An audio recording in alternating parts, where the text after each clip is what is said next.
Hi, I'm Chris Cooper. Welcome to the Family Plot, Gardening in the Mid-South. Thanks for joining us.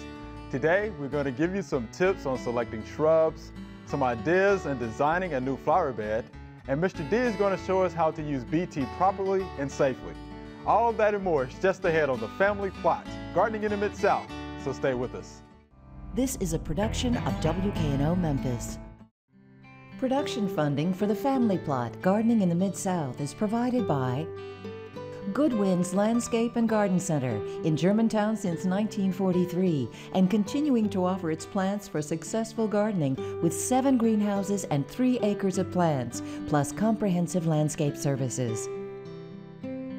International Paper Foundation, the WKNO Production Fund, the WKNO Endowment Fund, and by viewers like you. Thank you.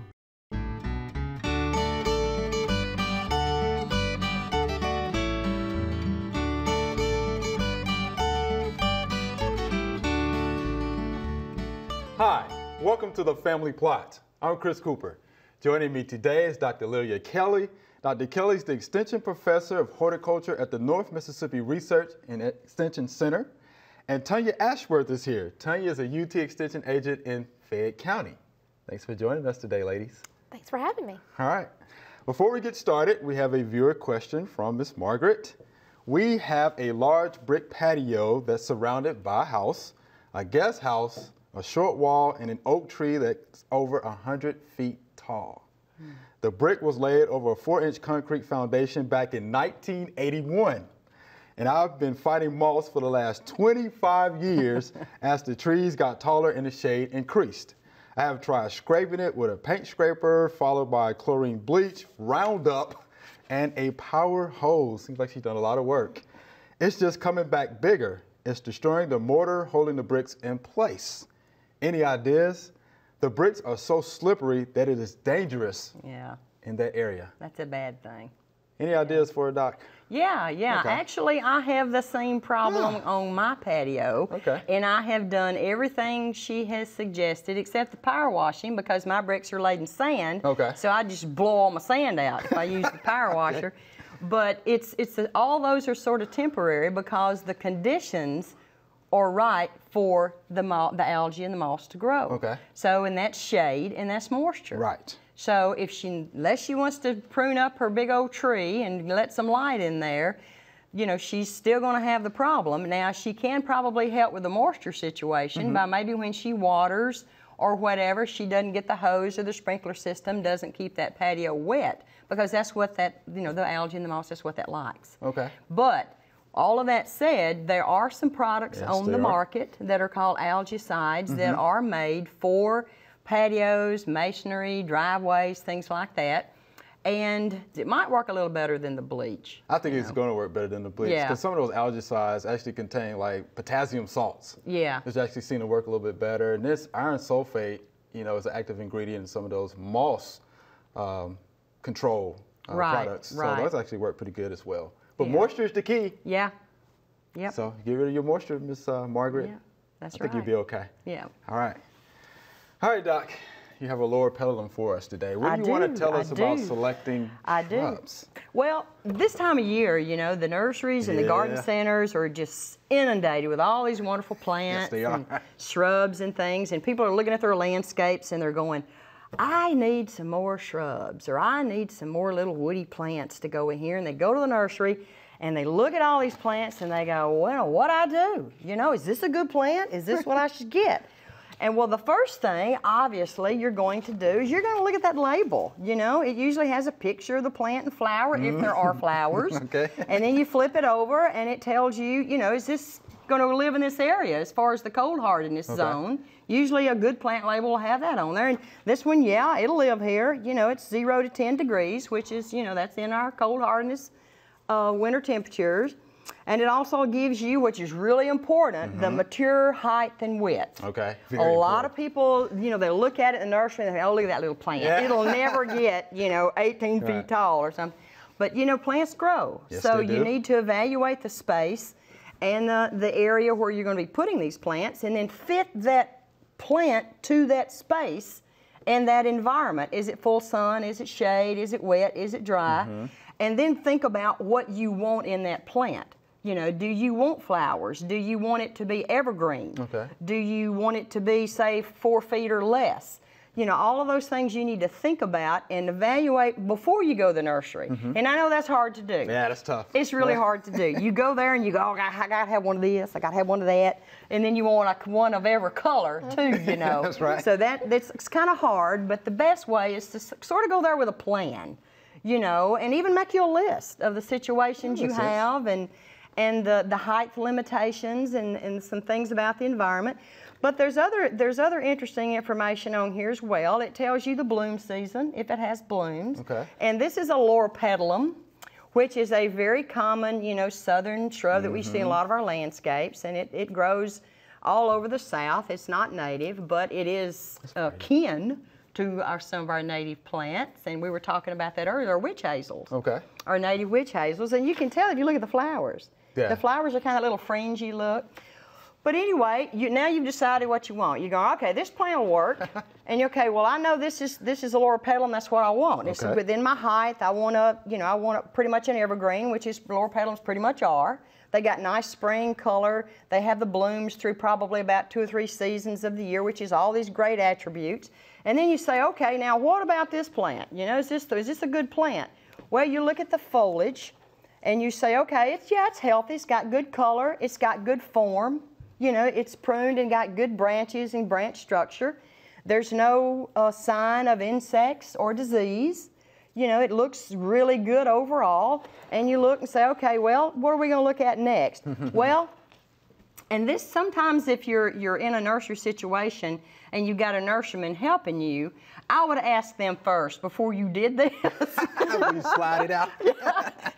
But, you know, otherwise, you know, most nurserymen do not care because they do that as well to make sure to check the health. But you can take the plant and very, very gently take it out of the pot to inspect the root system. And you think, oh, that looks really good. Now, if you kind of smell a bad odor or if it's kind of slimy and you can kind of, you know, the roots will kind of slough off a little bit, or if you have circling roots around the base, or you have roots circling around the top, that's an indication that the plant has been in that pot too long, and it's what we call pot bound. And it will tend to, roots continue to grow in that rotation, which is not good. You know, it could wind up girdling the plant and they need to move out into the soil. So pass that plant up and go for another. Now, if you've got a foul odor or the roots look like they're not in good health, that's an indication of some fungal root rot problems. But you know, that's kind of some of the things you look at, you know, and then you take it and put it in your landscape to fit that situation, you know. So there are some good things you need to go to the nursery, you know, some ideas. It helps to pick the right plant. I always tell people too, look inside of the pot to make sure you don't have any weeds growing in there. Because you don't want to introduce that weed to your fresh flower bed. That's true. And this one doesn't. This is a pretty good, healthy little plant. Okay. So yeah. Well, we have a little time left. How about preparing a site for the loropetalum? Oh, okay. Let's cover it quickly if we can do that. All right, we can. Now, it does have some planting instructions here on the back. Okay. You know, which is good. Not all labels are this thorough. Yeah, that's pretty good. So, yeah, this one tells you about the planting steps. It says, and we all tell everybody, all being extension people here, we're associated with universities, we always tell people that when you plant, dig the hole, you make it 2 to 3, even more times as wide as, you know, the volume of the soil or the width of the soil. Okay. So you're going to dig a hole probably that wide, but only as deep as the container, or even a little bit less if you've got real poor draining soil. You're going to raise it up so that plant's not sitting in water. Okay. So that's what you do, and then you come in, and we usually tell people not to change that existing soil a great deal as they backfill. Don't add a lot of real high-grade potting soil because you're totally changing that soil environment from that native soil. And the plant is going to have to learn to live in that native soil sometime, so you might as well not mess with that on the front end. So basically that's what you do. 3 to 5 times as wide, but only as deep as the soil volume. And then don't change the backfill soil that much. And then you're good to go. Water it real well and mulch it good, and go in and say a prayer. and hope that it works. Yeah. All right, Doc, thanks for that information. Up next, Mr. D is going to give us some tips on using BT. But first, here are a few gardening events going on in the next couple of weeks that might interest you.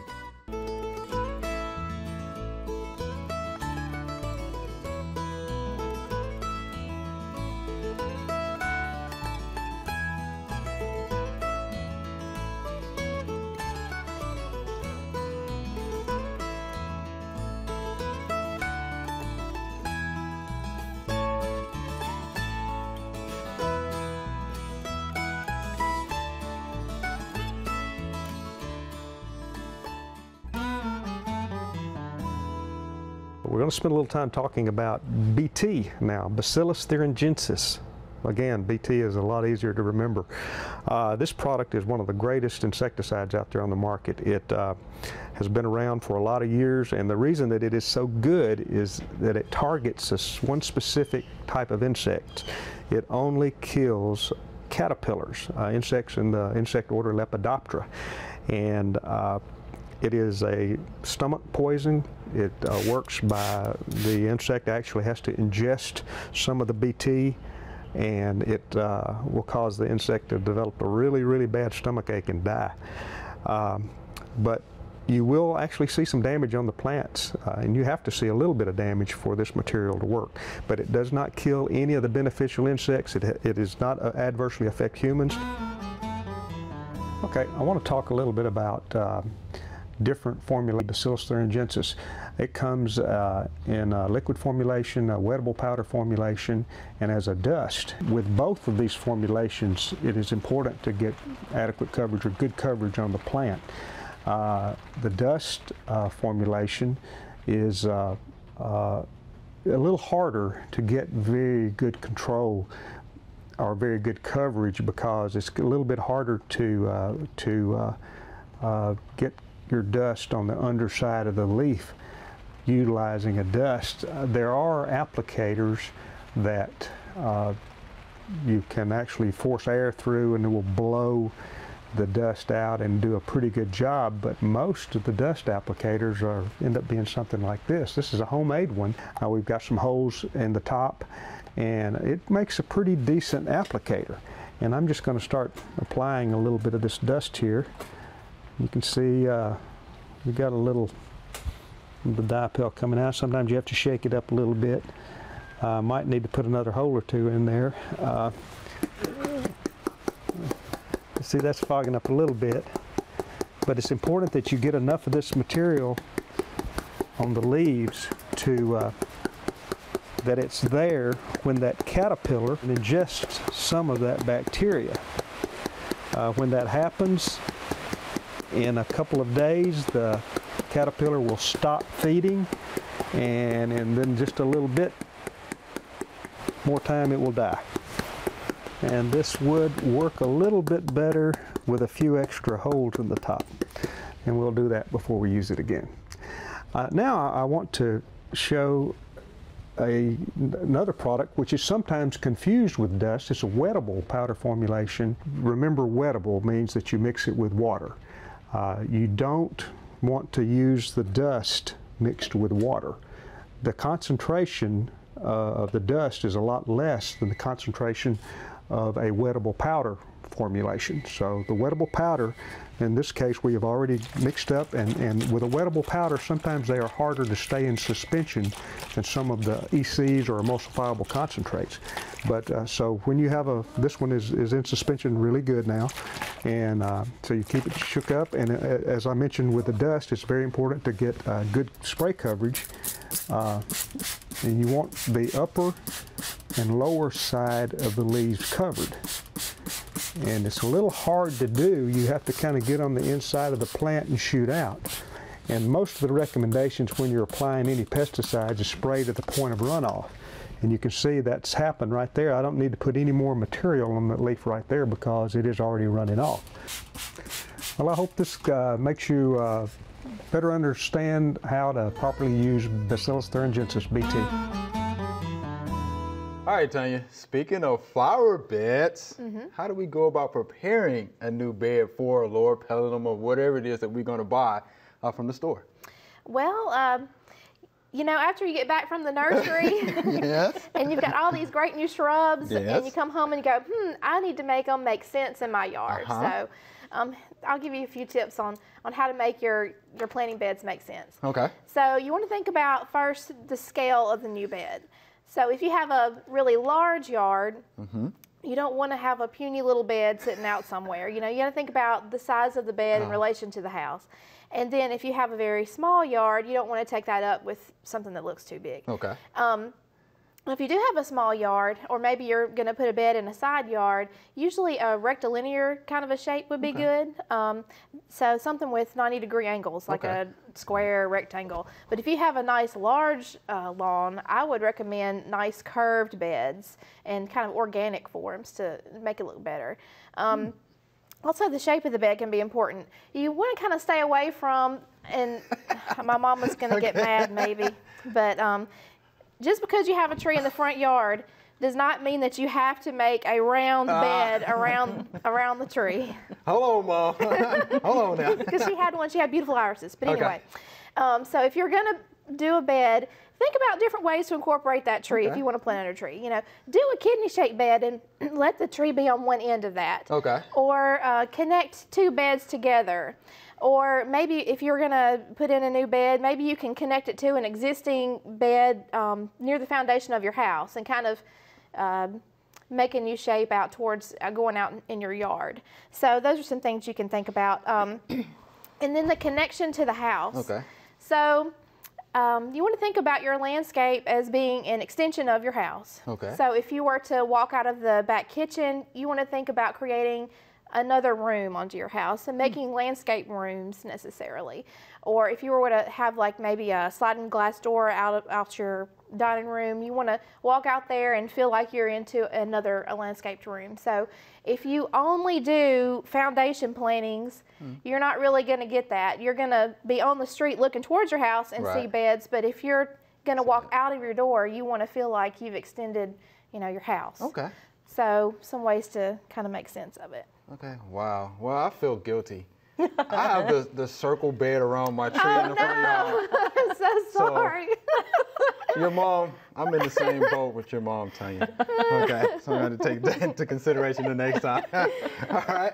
So how do we make our beds look good year round? Because we just had a conversation about that. You know, usually what, June, July, you know, our flower beds look like. They peaked and Yeah. So how do we make them look good year round? Well, you know, sometimes just nice structure in the back. Maybe a fence or some kind of a garden art or some kind of a structure will kind of make it not seem so sad out there if things start to go. And you want to think about some things that are evergreen to last you through the fall and winter. And I know when I say the word evergreen, people are thinking of piney, cypressy kind of stuff. But look at this, you know, the loropetalum that Dr. Kelly had. That's evergreen, but it's not a needle kind of a thing. Right. So there are plenty of shrubs that you can plant that will have nice foliage year long. And then you can think about things that'll have berries for seasonal interest, things with interesting bark, like river birch, if you have a nice large bed to put that in. I love that exfoliating bark. Yeah, it's nice. Crepe myrtle, some varieties of crepe myrtles have great bark. And you can even plant ornamental grasses, and you know, don't chop them down at the beginning of the winter. Leave them like that until the spring before you cut them back, so that you have some kind of interest. Okay. Well, good. I've done that to my ornamental grasses. So yeah, I have too. Good. Okay. Now, what are some suggestions for plant combinations? Okay. Well, when you think about putting your beds together, it's kind of like, you know, making a little floral arrangement out there in your yard. Sure. You want to vary things. You want to vary the height. You don't want everything to be, you know, 3 feet tall and under. You want to have some variety in there. So maybe you want to put in like one of our little gem magnolias or something for height and vary with your plants underneath. Or maybe like oak leaf hydrangea. You can get some tall varieties of that to have a little height difference. And then texture combinations. You want to mix coarse textured and fine textured materials. And what we mean by coarse textured and fine textured is basically just the size of the leaf, the size and shape of the leaf. Like, for instance, if you had a hosta leaf and a fern leaf, the hosta leaf would be more coarse textured than the fern. Gotcha. The fern leaves look kind of more delicate, so we'd say that would be fine textured. Also, yucca leaves, you know, there are some really great yuccas. I've got a Color Guard yucca in my yard, and it looks great year round. I mean, it's a nice little ball of yellow, bright yellow in the winter, and it's a nice coarse texture, and you can vary some of those things. Even that magnolia I was talking about, the nice big leaves would be a coarse texture to go with some of your finer textured, like your lower petal would be more finer textured, and azaleas. Wow, that's pretty good. Yeah, you can also vary your color combinations.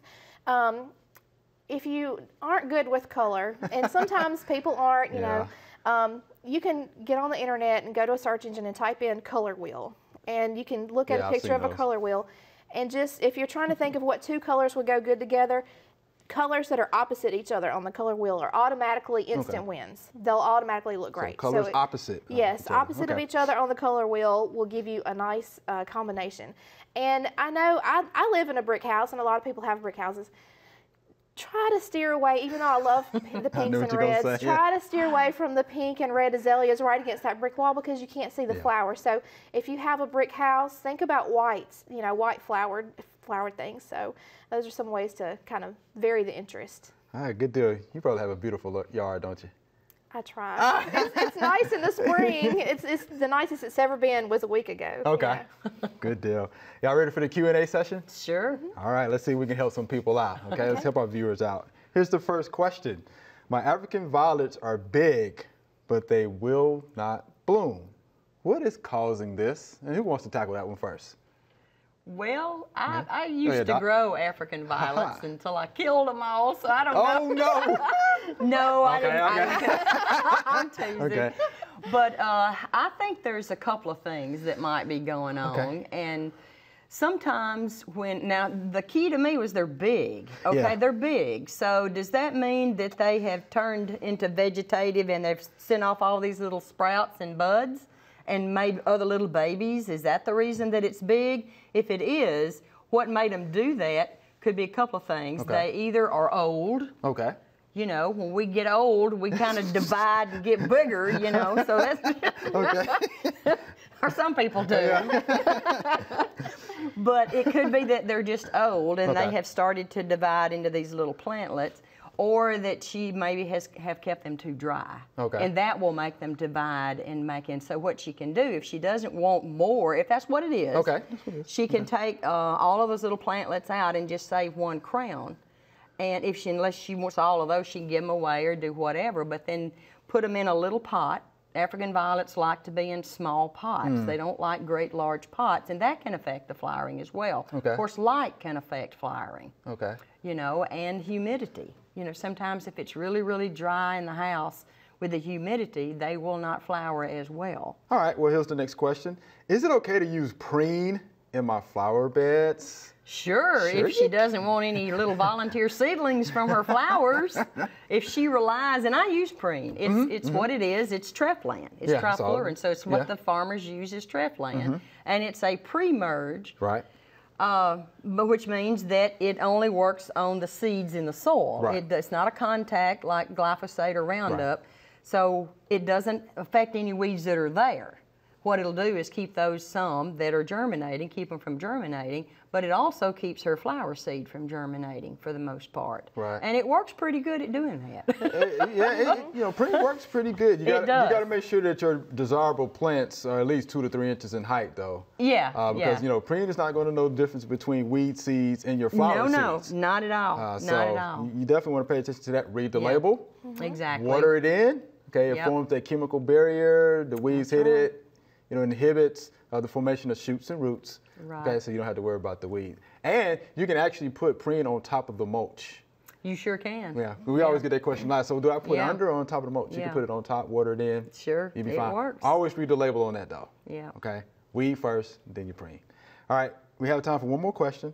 Last year I had a problem with carpenter bees. How do I get control of them for this year? I seem to have all the problems because I have been fighting those things because our big back porch is exposed, you know, tin roof. The wood is all exposed. And from what that I understand from our entomologists, you know, that work for the Extension Service, they're very difficult to control because if you have unpainted untreated bare wood like this table, you know, supposedly that's what they go after, you know, and once they get in, they're very difficult to control, you know, really are. So you can do a couple things.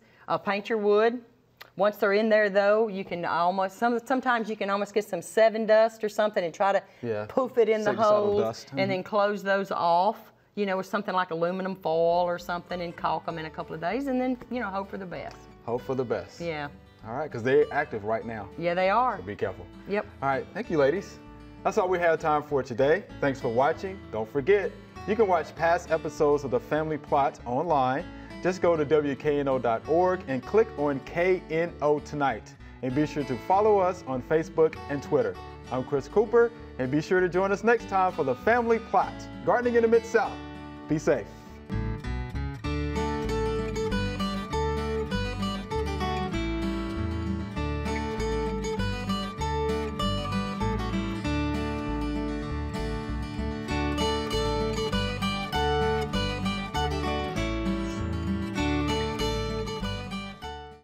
Production funding for The Family Plot, Gardening in the Mid-South is provided by Good Winds Landscape and Garden Center in Germantown since 1943 and continuing to offer its plants for successful gardening with 7 greenhouses and 3 acres of plants, plus comprehensive landscape services.